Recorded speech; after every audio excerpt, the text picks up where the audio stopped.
Taxation and spending power.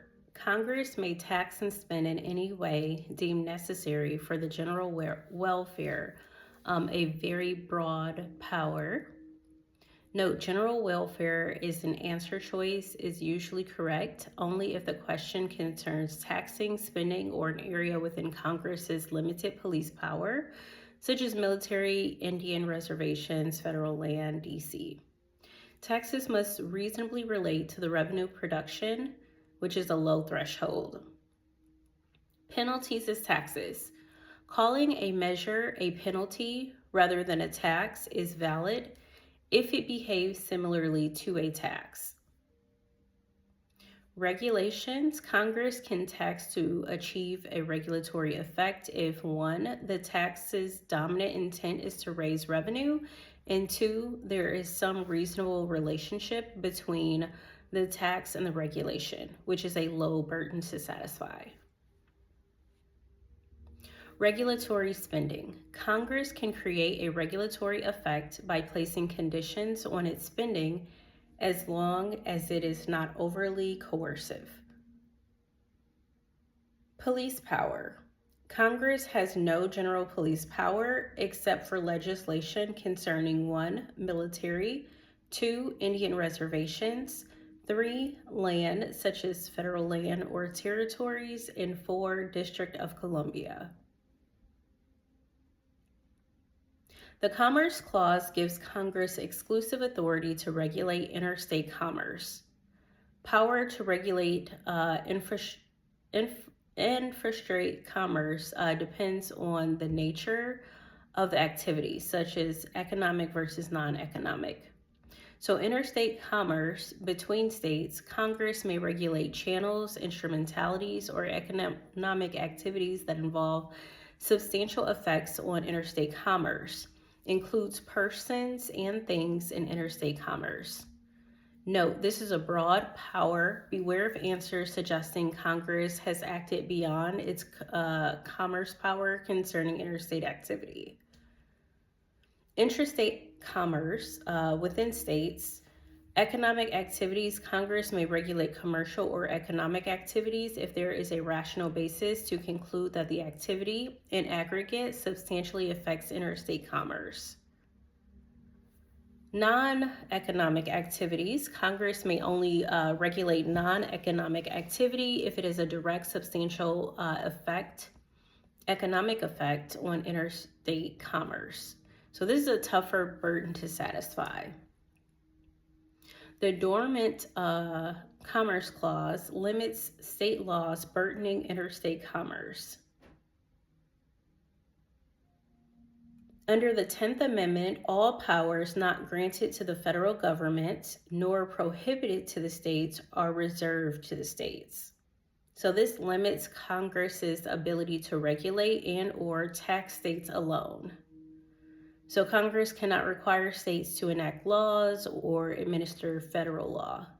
The exception is for civil rights. Congress may restrict states' activities that violate civil liberties. There is a dual application. Regulations applying to both public and private sector are usually valid. For instance, federal minimum wage laws are applicable to state, local government, as well as private sector. Conditional grants. Congress can induce but not compel state regulatory and legislative action through the use of conditional grants. So the federal highway funds conditioned on state maintaining a minimum drinking age of 21. The requirement is 1, that the condition must be expressly stated. 2, the condition must relate to the purpose of the law at issue. And 3, the condition cannot be unduly coercive.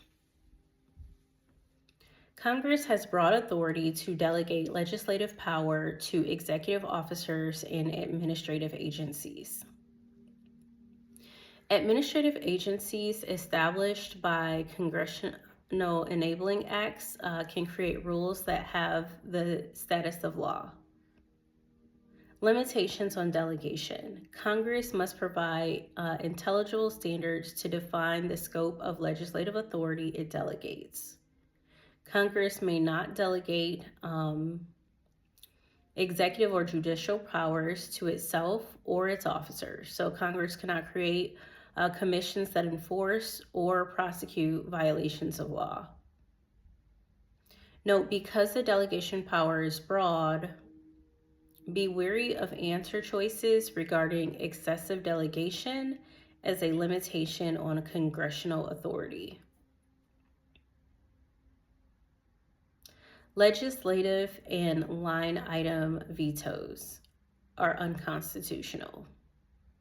Legislative vetoes: Congress cannot veto a decision by an agency acting pursuant to delegated power, must be overturned by enacting a superseding law. Line item veto: President cannot veto part of a bill, would be impermissible delegation of power to the president. President must sign or veto a bill in its entirety. Article 1 of the Constitution provides most of Congress's powers, primarily taxing and spending, regulating commerce, establishing uniform nationalization rules and bankruptcy laws, raising and supporting military. Executing laws: executive branch is obligated to execute laws passed by Congress. Speech and debate clause: members of Congress have criminal and civil immunity for legislative acts. This applies to activities and documents essential to legislative duties. Necessary and proper clause: this enables Congress to take any action not constitutionally prohibited to carry out its express powers. This authority constitutes Congress's implied powers. It's not an independent source of power. The necessary and proper clause must be used in conjunction with another federal power.